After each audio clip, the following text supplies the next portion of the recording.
Планина од цвеќе на Калина Велеска. На работ од градот расте планина од цвеќе. Си подаваме тажни букети, икебани, венци, китки, од рака до рака се селат како вреќи со песок кон надојде на река.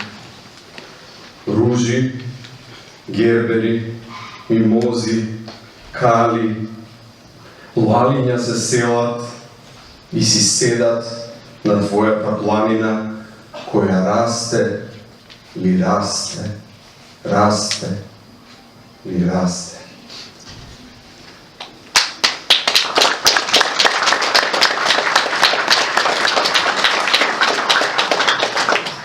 Калина Велеска ја запознав на планина, истиот тој викенд за кој говореше пред малку и Ѓоко. На незиното омилено место на планетава, Лазарополе. Зрачеше како сонце од радост кога беше во природа.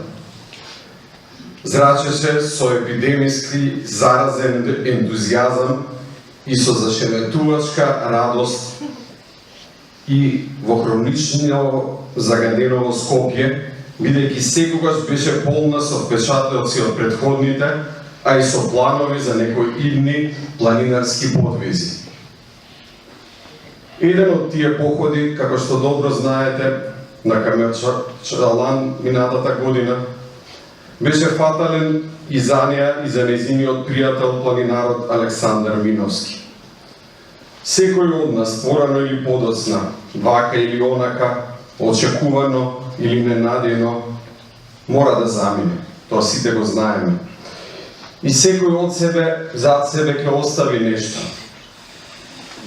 Меѓу другото, Калина нам ни остави искрено пријателство, безгранично многу љубов, но и една книга аманет која вечерва имаме можности да ја држиме в раци.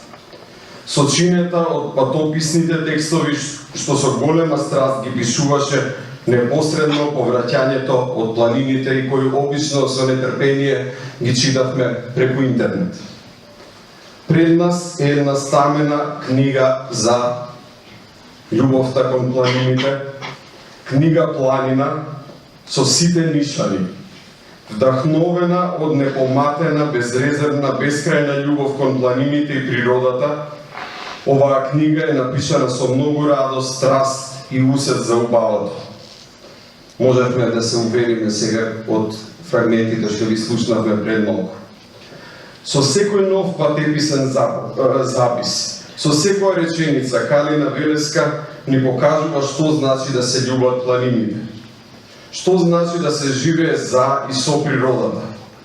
Раскажувајќи за планинарските тури и авантури, Калина ни ја покажува преобразувачката сила на планинарењето како начин на дејствување, суштествување, размислување.